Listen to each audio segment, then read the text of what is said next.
honestly spent way more money than we anticipated. We didn't get the grant that we thought we would from the city of Chicago. And so when I'm looking at the P&Ls, I'm looking at the balance sheet, and of course, my hair went faster than ever.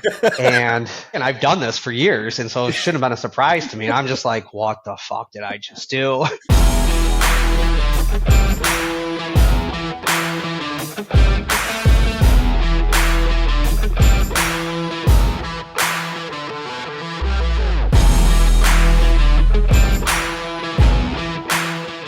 Welcome to Digital Hospitality. I'm your host, Sean Walchef. This is a Cali BBQ Media production. We are live streaming on LinkedIn, YouTube, Facebook.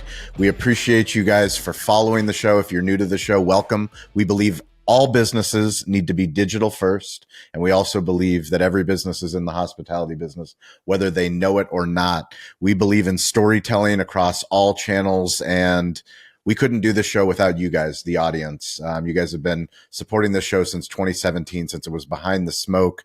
And now we do multiple shows. We have a show on entrepreneur called Restaurant Influencers. We do a Rising Tides live call so that you, the listener, the viewer, can join us on stage, work on storytelling. But the way that we get guests on this show, specifically Digital Hospitality, is through people we like, people we trust. And Dan Diaz of F3 Tech, he gave me a text that said, Zenon McHugh has to come on the show because this guy, not only is he our financial and accounting wizard, he's crazy enough to get into the restaurant bar business himself, and he owns Twisted Shamrock Pub. So welcome to the show. Thanks for having me. And how much prep did we do before you get on the show? I don't know, about 5-10 seconds. You had no idea we were podcasting. You had no idea we were live streaming, but we are a storytelling podcast. And I think part of what I love about internet storytelling, where we are in 2025 and beyond, is that we have access to technology. We have YouTube, we have Spotify, we have TikTok, LinkedIn, we have all these platforms. Yet very few people are taking advantage, and the ones that are taking advantage get to build deep communities and connections. I remember opening up my restaurant. I thought I was all alone. Like, I thought me and my business partner, we were like, we're going to figure this thing out. Like, there's no way there's anyone else as crazy as I am. And as soon as we started creating content on the internet, I'm like, wait, there's other crazy people in San Diego. And there's also crazy people in Vegas. And there's also people that are trying to get it done in Chicago. And like, sure enough, the same people, the bar in Bulgaria where my wife is from, we're all kind of the same. We're all trying to figure out how to build profitable, sustainable businesses that we're excited about. What made you decide to get into the bar business? So I started my career about 20 years ago in accounting and tax. And so, on paper, I'm a federally licensed IRS-enrolled agent. I have a master's in taxation, and I've been helping small businesses in this sector, or in just any sector across small business, for 20 years. And probably the biggest concentration, if I were to have a concentration, was culinary and hospitality institutions. So not only bars and restaurants, but also food services, doing everything from RFPs and contract negotiations with the airports, with, different higher education institutions. And then of course, just the mom and pop operators who are, hey, how do I do the sales tax? How do I payroll? Am I going to do payroll versus contract labor? And one of the areas that I would get roped into was tax planning, right? Because that's what I do, is tax planning, tax strategist. How can I maximize the ability of saying, hey, I have this building, I have this real estate, plus I have this business in here. And so I would go deep dives into everything from, okay, well, buy the real estate, rent it from yourself, move over, if you have an S corporation, avoid paying self-employment tax, being able to push over active to passive income so that you can avoid, paying Social Security, Medicare, but at the same time having some type of reasonable compensation. So going through that rabbit hole was like, okay, well, now I'm preaching this, and I'm preaching real estate, and I'm preaching the different ways of how to use analytics, and big data to understand how to serve, this product. And when we had an opportunity come up in our neighborhood, which I'm pretty heavily involved. I'm on the Chamber of Commerce. I have 2 businesses. I live here. I have a lot of family members here. So I'm a very community-driven person. So tons of money spent onto the local, grammar schools, the Little League Park District, the parades. Like we do a lot in there. And so when the opportunity for the real estate came available, I actually cared more about the real estate than I Interesting. did just for the bar. And my original concept is I wanted an all day cafe, which is still a little bit newer of a concept, but we're very close to Midway Airport. There's about 8 hotels, and a lot of times you got to check out by 10, 11 o'clock. I'm like, well, before you go to hotel or before you go to the airport and spend 20 bucks on a drink, swing by Twisted. Right. And then when it was like, hey, can we have some food? Can we have some coffee? Well, dealing with my beloved city was a little bit more difficult than I thought. And so we gave up on the idea of the kitchen and just kept it to the tavern. So not only have we transferred our tavern liquor license, we have officially got our patio license, and right now we are probably about a couple weeks out from our PPA, which is a public place of amusement license to showcase live music. And for somebody who has a tavern license, that's a trifecta. Because a lot of times you need incidentals, or a lot of times you need to have food in the restaurant in order to get that. Or we were able to navigate through. Again, I do paperwork all day long. And so using my background with accounting and business services, I was able to double down, get the real estate, get all the appropriate licenses, and be able still to maintain a community gathering spot. So for me, it was doubling down on the community and giving them something that wasn't necessarily here, with still being able to help me, supplement my other business. Can you bring me back to opening day? Anxiety. Didn't know what we didn't know, trying to figure out, because we were on a management agreement at the time. And so when we took over, we didn't quite have all of the contracts in place. So we're like, okay, it's got to work. So we own the building, but we were under a management agreement because we couldn't technically transfer the liquor license in time. So we had to go through a whole moratorium statute. And so opening day was my uncle and I. My uncle and I has been in this industry for 25 years. And he's always been kind of on the other side of the bar. I'm in the back office, kind of armchair quarterbacking. He's been the operations guy. And so, of course, there's a little bit of a butting of head, the way I want to do things versus the way he wants to do things. And, his is more of a vibe and like make sure everybody feels good customer service. And I'm like, 20%. I don't want anything less than that. But opening day was great. We kind of did a soft launch and never really did opening day. We did a soft launch for nearly a year. Yeah. And we gathered information, and then after our 1 year anniversary, we called that our grand opening. And that was we had people come all around the state that, celebrate us and to, make sure that we stuck to our brand. Cause that was a big deal for us, sticking to a brand. We didn't do any $2 you call it. We didn't, reduce our product. We didn't reduce our name just to get people in there, even though we were taking a huge loss. Those first 9 months was brutal. I've been part of restaurants and bars and other business startups, but this one definitely didn't turn as fast as I kind of anticipated. And so it took us a long time. And then we finally, started changing, and people started showing back up, and people were seeing what we're doing in the neighborhood. And people were seeing that, hey, if they want to be part of the 21 and drunk and under crowd, they can go over here. We're not messing around with that. We have a different target market. Yeah. We want to be able to go have a good cocktail, enjoy your old fashioned, maybe only have 2, 3 of them, get out the door. You can stay for as long as you want, but we're not looking to sell, the 25 shots to somebody to go puke outside. So I think that keeping that brand has led us for that soft opening for a year to get the data analytics and then finally be able to do the grand opening. So our grand opening was a little different. The shifting U.S. economic forecast is unclear, but one thing is certain: your operations will be affected. The National Restaurant Show is uniquely positioned to deliver solutions that address both current and emerging challenges for restaurant and food service operators, ranging from supply chain diversification to cost savings equipment that helps navigate today's fluctuating labor market. The 2025 show builds your resiliency to face the winds of change head on. Join your peers at the industry's most trusted event taking place in Chicago, May 17th through the 20th.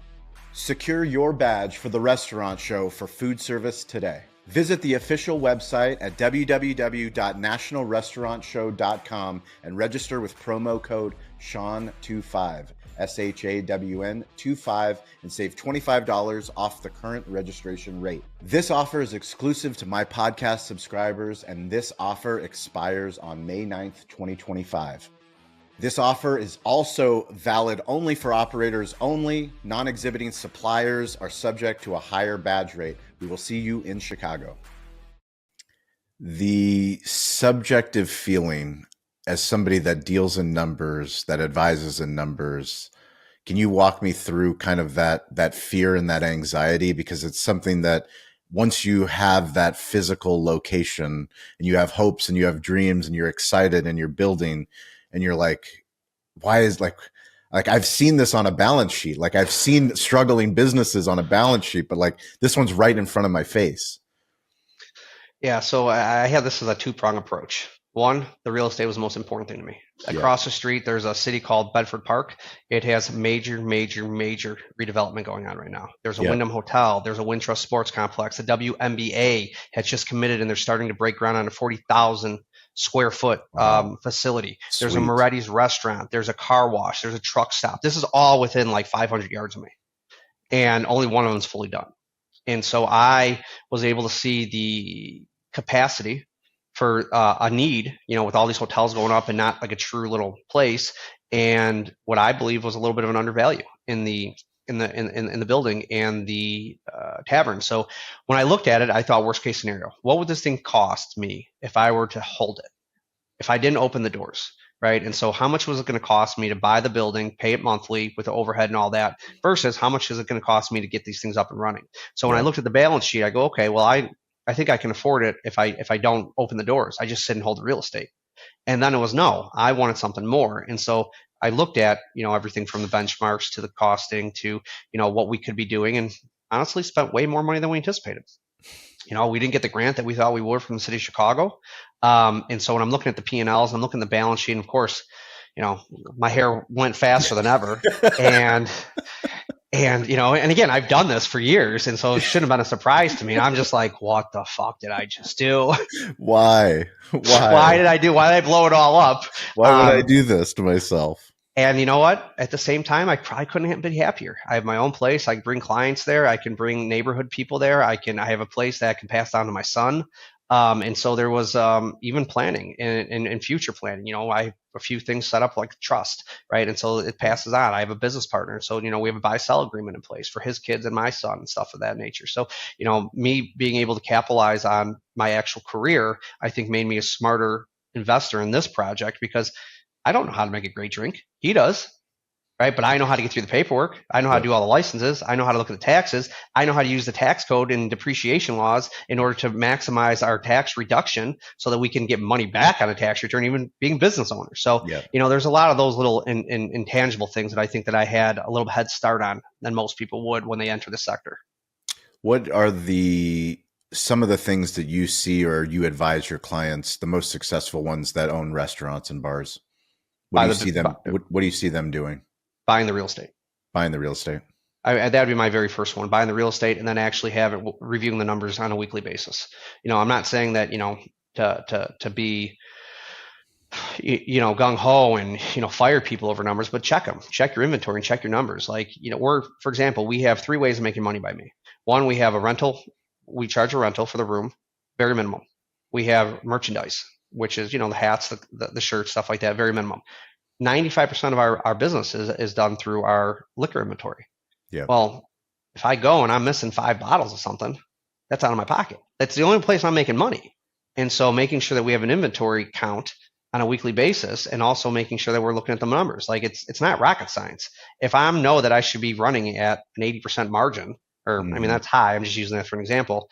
And my inventory, if my sales have gone up, my order should go up, right? But it should be within a range. And so if my numbers are skyrocketing, all of a sudden, like, hey, I got a ton more sales, but also my orders are going through the roof. Well, that's because there's either super heavy pours or there's plenty of giving away happening. Now, I'm not opposed to helping my bartenders make money, but they have to be doing it within a certain scope, right? And so it's like, hey, let's just be mindful of this. It's not money out of your pocket, it's out of my pocket. And the only way I can catch that is if I'm looking at the numbers on a consistent basis. So waiting a month to a quarter to the end of the year, it doesn't help that. So I'm not saying to make decisions based on weekly numbers, but to know your trends. Like, I know how much we're making weekly, so I know how much we should be ordering weekly. I know that we're an Irish bar. I know St. Patrick's Day is coming up. I know my order is going to be higher. I know what I'm anticipating my sales to be. And so when people lose sight of inventory and the metrics, I do think they go down a slippery slope, like, oh, we'll make it up, or what's in the bank account is all that matters. And that's where I kind of cringe. Ugh. So between real estate and looking at the metrics, I think are the two things that people can do to really help themselves. How important are experts when you're setting up your business? You obviously engaged with F3 and Dan Diaz and the team. Why did you choose them, and what other experts have you used in your business? I mean, Dan and his team are amazing in many aspects, but I mean, you go from somebody who's been in the industry, right? So Dan started off in the industry and then went into this role. So being able to know of things that I didn't even realize, everything from the failover, the safes, all of a sudden I'm using a POS system that's very cloud-based. Well, what if my internet goes down? The simple things like, hey, making sure you have a failover safe to make sure that you're capturing the data, you're not going to lose all that. Making sure that my internet is good to go because I have 3 stories. Right. And making sure that the networking and we're using Toast. So making sure that the install on the menu was correctly done, because now I'm not having to do a whole bunch of self install, which again, I'm fairly smart guy. I could probably figure it out, but why? It saved me time and money to have F3 come out and do it. And somebody says, oh, you could have saved money by doing it yourself. But then I lost money because I could have been doing something else to make myself more. Yeah. Like, I'm an accountant by day. I can make more money doing a tax return than I can ever cutting my own grass or installing my own network. So you don't cut your own grass? No, and I justify it all the time with this one, because it costs me $40 a week to cut the grass. $40 times 4 is $160. I could charge anywhere from $300 to $500 a tax return. I'll just pick up an extra tax return once a month to pay for that bill.